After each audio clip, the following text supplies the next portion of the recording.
Let's look at the seat of Braitling. Now, the seat was created following the 1983 electoral redistribution. It's named after Mrs. Doreen Braitling, pioneering pastoralist and heritage advocate who lived at Mount Doreen Station, northwest of Alice, between 1930s until 1959 when she moved into town. In Alice Springs, she became heavily involved in the preservation of the town's historic buildings, including the old Stewart jail. The seat takes in the northern and eastern suburbs of Alice Springs, including Braitling, Eastside and Saturdine. In addition, it includes the Smith Street and Elder Street industrial area, aka Chicone, as well as most of the CBD of the town. Politically, Braitling was a safe seat for the CLP. The seat's first member, Roger Vale, transferred to Braitling after his former seat of Stewart was redistributed and became a nominally Labor seat. Roger Vale retired in 1994, handed the seat to Lorraine Brahm of the CLP. Lorraine Brahm served as Speaker and later a Cabinet Minister, but was stripped of her CLP pre-selection before the 2001 election. She then ran and won the seat as an independent and was re-elected in a very close race against the CLP in 2005. Now, when Mrs. Brahm retired in 2008, Adam Giles won the seat back for the CLP, returning it to a status as a comfortably safe CLP seat. Mr. Giles retained the seat in 2012 and became the Chief Minister after deposing Terry Mills in March of 2013. But Adam Giles and the CLP were wiped out in the 2016 election, which swept the Gunn and Labor government to power. Mr. Giles suffered a shock 20% swing against him, which delivered the seat to Dale Wakefield with a margin of 27 votes. The first time Labor had won an urban Alice Springs seat. Dale Wakefield, who held the difficult Ministry of Territory Families, was herself unseated in 2020 by the CLP's first-time candidate Joshua Burgoyne. His margin sits at 103 votes to party preferred. The 2024 Northern Territory election. Analysing the issues that count. On ABC Alice Springs and the ABC Listener. Alrighty, first up, each of you have a minute to deliver your election pitch. I'm going to keep time, though Brash will sound the alarm. Fairness, we're going to do it in alphabetical order today, which means Allison Bitar, you're up first whenever you're ready. Thank you, Lara. I'm a long-term local with a small business and 3 children. I have degrees in social science, urban and regional town planning, and I've worked in cultural heritage management, town planning and small business. As your councillor and Deputy Mayor of Alice Springs, I have delivered the Green Living Rebate, shade structures on playgrounds, free pool over summer, and more nighttime events, as well as advocating for change here in Alice. I'll continue to work hard to make Alice Springs a place where people want to come and to stay. Labor is investing in housing, health, education and domestic violence prevention. Labor has always stood for fairness, equality and inclusion, and I'm committed to equal treatment and equal opportunity for all Territorians. I will be a force for change in our community and I will fight for Alice Springs. In time, so no bell for candidate Allison Bitar.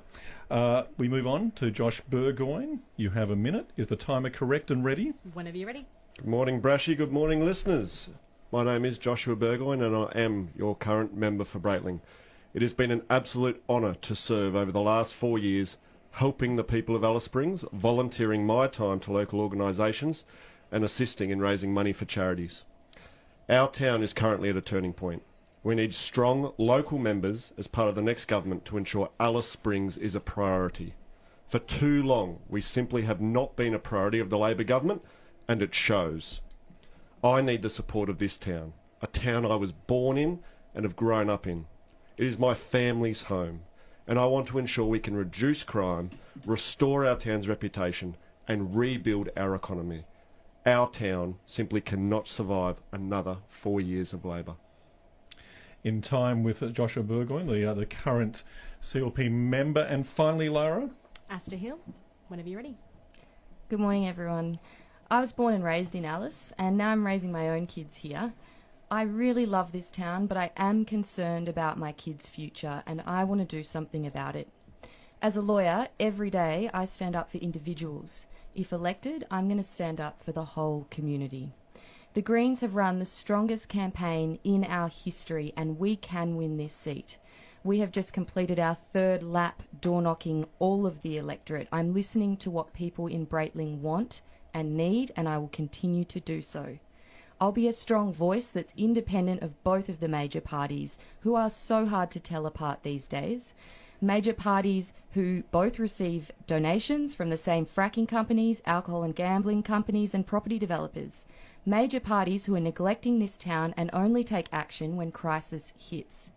We've had over 100 volunteers drive this campaign because our community is so ready for change, and you have the power to make that happen this election.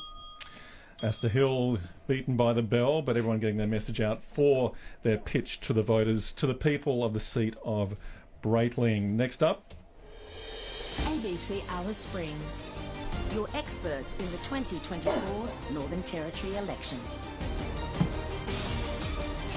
The next part of the special will cover 3 different topics: crime and community safety, the economy, and quality of life in Braitling. You each have a minute to respond to the question we ask of you. You don't have to use all of that time, though.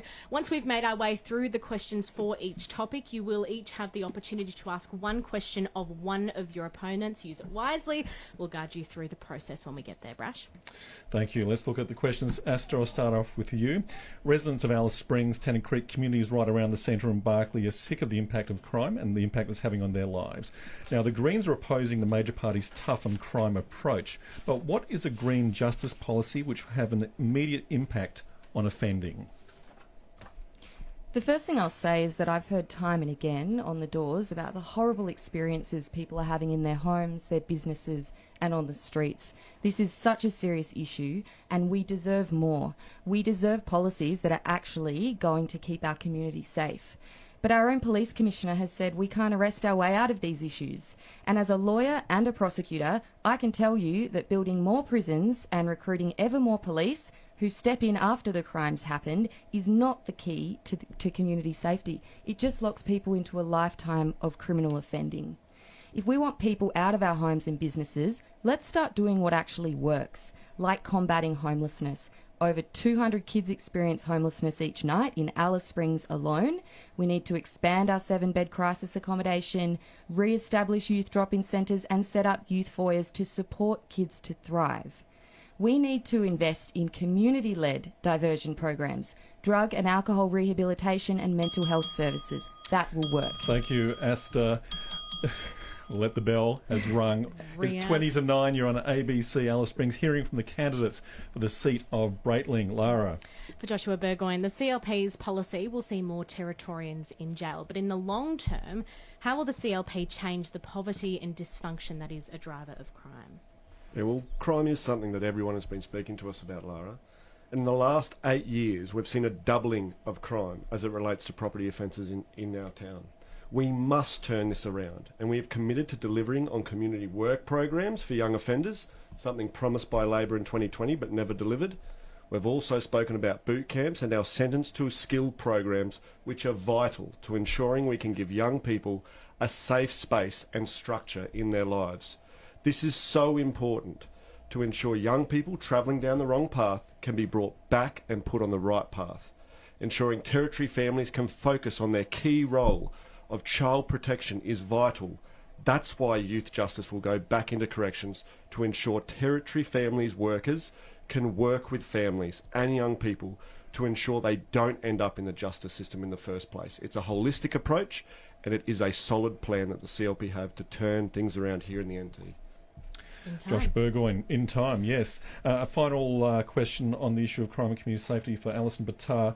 Now, crime has continued to increase over the past 8 years of Labor. Can you explain why anyone in the NT can have any faith that Labor can reduce crime if you win the next election?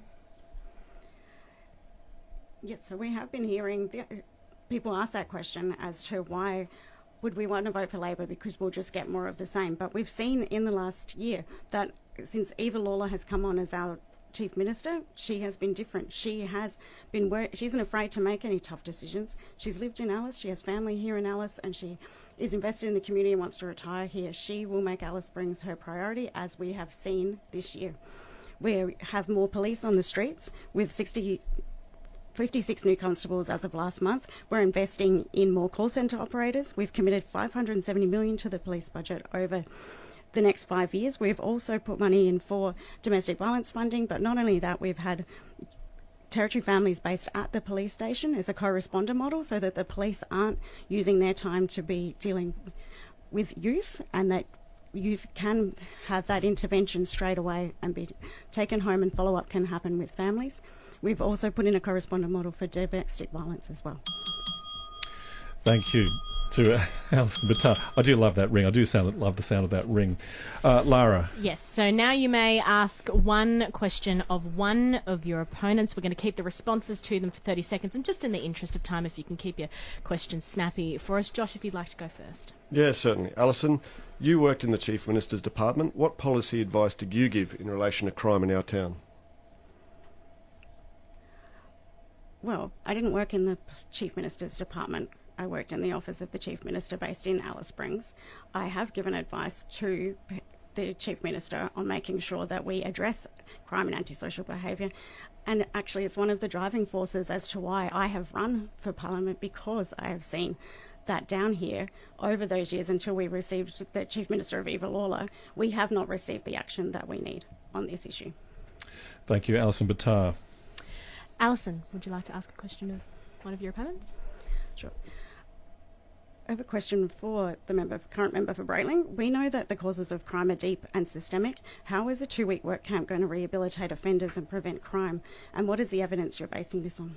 So I've travelled to 7 emus up near Borroloola, and it's not just about 2-week work camps, it's about 3-month camps that can really take a young person out of what is a terrible environment that I've unfortunately seen in many cases, and put them into a structured approach which can turn their lives around, that can reform their behaviour. This is what is so important and what is simply not happening right now. So those sentence to a skill programs, those boot camps that we talk about, it's about giving those young people hope and giving their lives structure. Asta, your turn.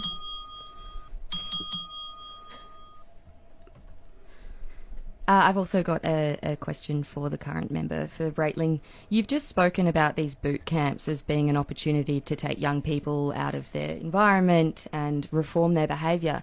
But what is your party proposing to do to actually change the environment that young people are returning to after a boot camp, to ensure that after their engagement in the criminal justice system, they're not trapped in lifelong offending?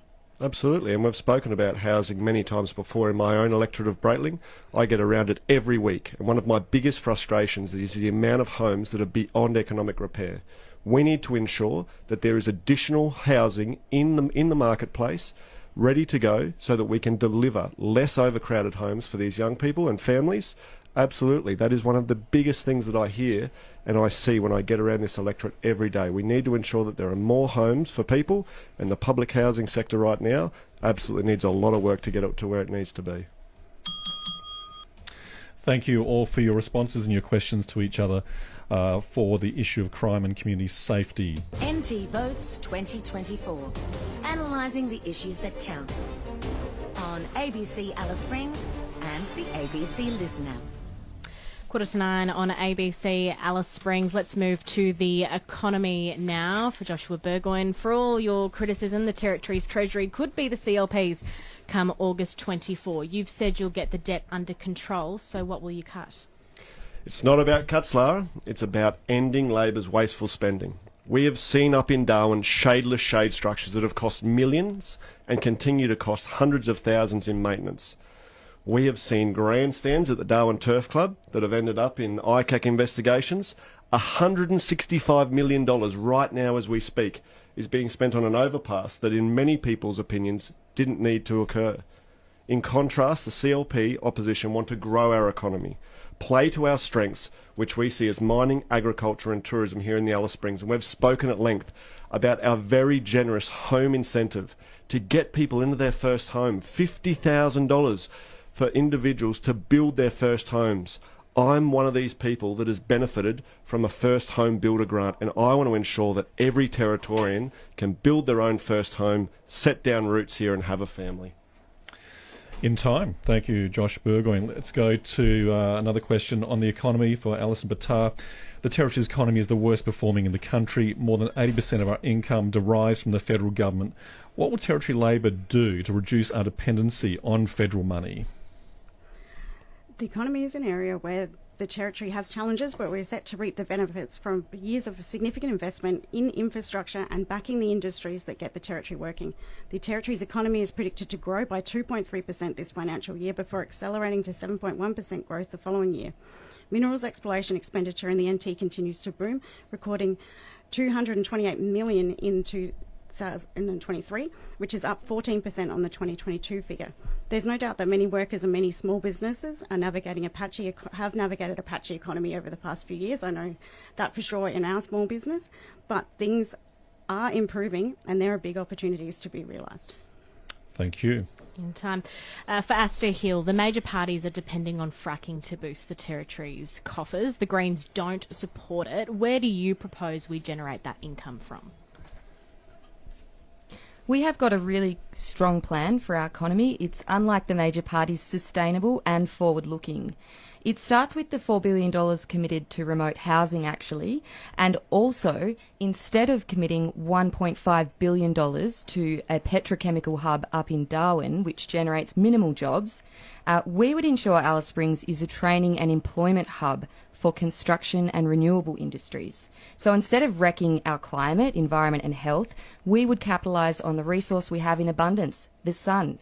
So in Alice, this means big batteries, solar panels for all homes, free panels for public housing, and this will drive down power bills for everyone. But look, in talking about the economy, we have got some really significant issues. Workforce retention is a huge one. So for the public sector, we'd push for a 9-day fortnight. And then across the board, we would also increase affordable housing supply, improve rights for renters, and ensure there are childcare places for everyone so that this is a place workers stay. Thank you, Asta Hill, on the economy. Yes, it's now that time where you get to ask a question of one of your opponents. Responses to 30 seconds as a reminder. Alison, would you like to start? Sure, I have a question for Josh Burgoyne. The agriculture sector is important in the Northern Territory. As an MLA, but also as a Shadow Minister for Agriculture, how are you going to grow this sector while also protecting the environment? Yeah, well, this was something I spoke about just yesterday. Right now, the processes for actually ensuring that people can develop their land are extremely frustrating for many people and take years and years and years. We need to ensure that there are environmental protections absolutely in place, but that we can ensure that when people come here to the Northern Territory and want to invest their money, they can be assisted to do so, not told to stop and jump through a million hoops, because currently that is what is happening. Okay. Josh, would you like to go next? Thank you. Alison, what has Alice Springs got to show for $11 billion of debt from this Labor government?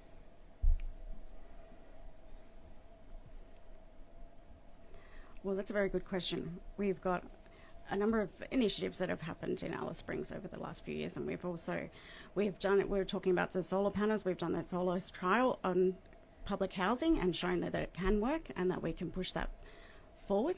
We've had industrial expansion out at the Brewer Estate. We have had Kilgareth, where you've mentioned that you own a home. That has expanded and been developed over the past number of years as well. Thank you. A final question? From Asta. Question for Alison. At least 80% of the community in Alice Springs is against fracking, and as you've said yourself on radio, so are you. Your party, and the CLP in fact, have accepted enormous donations this election from fracking companies like Tamboran and Empire Energy. How are you going to stand up to the overwhelming opposition in Braitling to fracking while your party and the CLP is in the pocket of the gas industry? So, fracking is something that has been decided by our party and is going to be going ahead. And I'm going to make sure that it goes ahead with the full regulation that it deserves, and that every single application has gone through all of the 200 recommendations, that is implemented, and that we're also stringently regulating this industry to ensure that nothing goes wrong, and if something does go wrong, people are held accountable. Allison Bitar, thank you. It is 8 to 9. I see a lot of texts coming through in the text line. We'll get to those texts as we move through this debate, probably after 9 o'clock here on ABC Alice Springs. We're going to talk about quality of life next. NT Votes 2024. Analysing the issues that count. On ABC Alice Springs and the ABC Listener. Quality of life covers a range of areas. Allison Bitar, school attendance is a major issue here in the NT. The CLP are proposing more truancy officers, cracking down on parents who don't send their kids to school. How will Labor address that problem?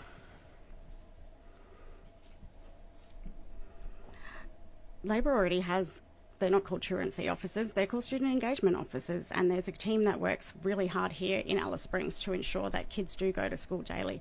You call them and they will turn up at a house and chat to the family, engage with the family, talk in language with the family, and get those kids to school. We will ensure that that team continues to be funded and expanded. Okay, in time. For Asta Hill, the Greens are very concerned about housing availability and affordability. What is your policy to address those issues, and does it involve rent capping? Thanks for asking, because it is such an enormous issue in the Territory, and it is fundamentally affecting not only the economy but quality of life. We're going to be short by 19,000 homes by 2030, and half of these are actually required for social and affordable housing. So the starting point is that the $50 home builder handout that the CLP is proposing is not going to scratch the surface of this monumental challenge we have ahead of us. The starting point is we need to develop a housing supply plan to look at where we need housing and what type. We need to develop that plan with real estate, the construction industry, local community organisations, and of course government. And following that, we need to urgently address this issue. But turning to the second part of your question, half of Territorians are renters. And in a recent survey of over 1,000 homes, there were 5 that low-income families could afford. So we need to introduce rent caps, which will ensure that everyone can afford homes here. Asta Hill with the final response on the issue of quality of life. Though I have to go to Josh, sorry. Josh Burgoyne. Now, we know the CLP want to review alcohol restrictions in our town. Will you keep the current 2-day takeaway ban and reduce trading hours, Monday to Friday?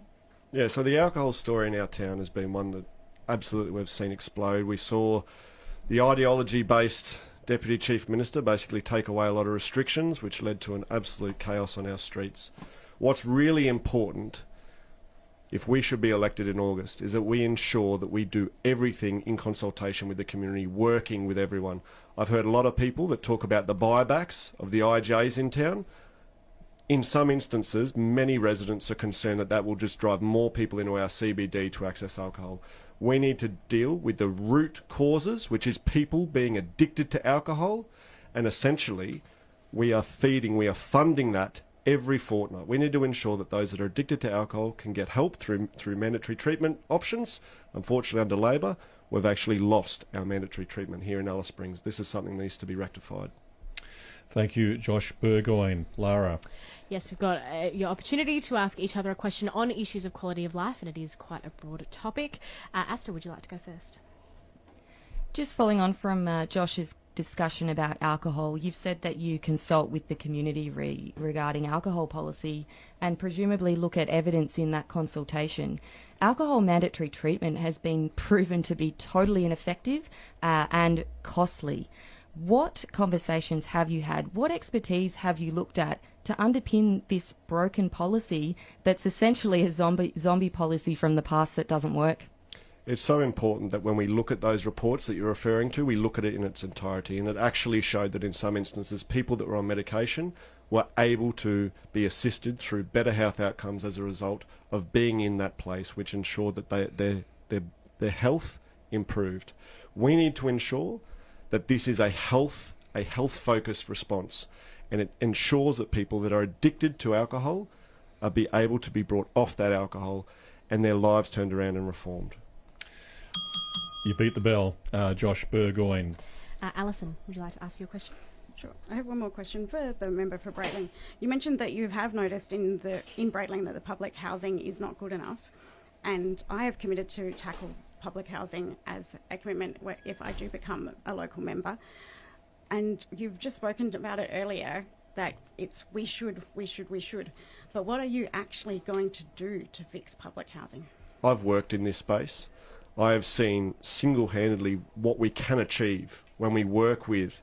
There used to be a program working with corrections that would actually see corrections personnel come in, refurb a home and get it back onto the market quickly. All these things have fallen away under Labor, and it is such a shame. These are real things that we can do to upskill our inmates and to ensure when they come out of prison, they have real skills that can improve them. And it also gets houses back onto the market and families back into those homes. In time, Josh, you've got your opportunity to ask your question. Thank you. Questions for Allison. Has anyone's quality of life improved Alice Springs under a Labor government? Yes, I think our quality of life has improved under a Labor government. There's a number of initiatives that Labor has brought in. We've been able to secure that $250 million from the federal government that has gone to different organisations within the community and our bush. We've increased health over the last few years. The CEO of Congress talks about how Indigenous health outcomes have improved by 10 years since the Labor government has come in and invested in our hospitals.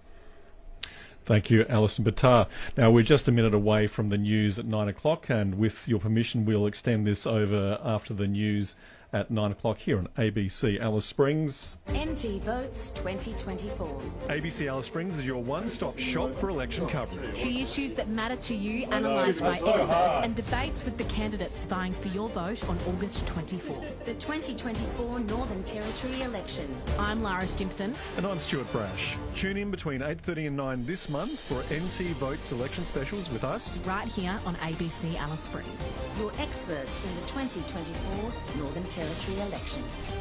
And we're just on the edge of the news this morning. We will continue talking to the candidates of Braitling after the news. Going to look at big ideas for the seat of Braitling for election 2024. And don't forget, on Thursday we'll have the leaders' debate between 8:30 and 9. Both the Chief Minister and the Leader of Opposition will join myself and Lara Stimpson. Yes, good morning. Lara Stimpson with you, as is Stewart Brash. Of course, it's 9:05 on ABC Alice Springs, and we are still in the thick of our election special for the seat of Braitling. All of the candidates are in the studio this morning. We've got Territory Labor's Allison Bitar, the CLP current member and candidate for this election, Joshua Burgoyne, and the Greens' Asta Hill. We've moved through issues of crime and community safety, the economy and quality of life. And our final question is the same for each of the candidates about something new that they'll bring to the seat. If elected, you'll each have a minute to respond once we get to it. And I know Brash is keeping an eye on the text line, which we'll get to later. If you have thoughts to share, 0487 99 1057 is the number to text. But let's get straight into it. Asta, the election issues of this year have been known for a long time. Can you name a new initiative you will bring to Braitling that will be of long-term benefit to the electorate? Absolutely, and I should say I have spoken with countless people in this campaign who are awake at night under such enormous stress because they don't know how they're going to pay for their mortgage or their rent in the cost of living crisis, and they cannot get back to work because they're looking at a 2-year wait for childcare. It's absolutely unacceptable, the stress families are under, and that this thing is getting in the way of them making ends meet. The Greens would urgently address childcare shortages by building the childcare workforce, by bringing in incentives for childcare educators to work here, centralising wait lists and increasing the number of facilities. This is going to benefit our economy, essential service provision, and it's going to ease cost of living pressures for families. Asta Hill, thank you. In time there. Allison Bitar, the election issues of this year have been known for a long time. Can you name a new initiative you will bring to Braitling that will be of long-term benefit to the electorate? Sure. A number of residents have mentioned laneway closures to me, and the process for closing laneways is quite cumbersome. It involves the council, it involves council actually going out and doing and consulting with people. It then goes to the minister for an ultimate decision. The NT government have a policy of closure of laneways, but it's still the cost burden ends up being on those residents. I will be looking at an overall Alice-wide strategy on laneway closure, but also laneway closure that doesn't affect pedestrian movement across the town, because we know that some laneways are used for pedestrians to get from A to B, but other laneways are used for antisocial behaviour, for escaping from police, and for repeatedly breaking into people's houses. So we need to have that whole look at the CEPTED, crime prevention for environmental design, and one way to do that is to have an Alice-wide strategy for closing laneways. Thank you to Allison Bitar. Josh, you get the final call on this. As we said, the election issues of the year have been known. Can you name a new initiative you will bring to Braitling that will be of long-term benefit to the electorate? Working in our community every day as part of a new government to ensure Alice Springs and the electorate of Braitling is put first.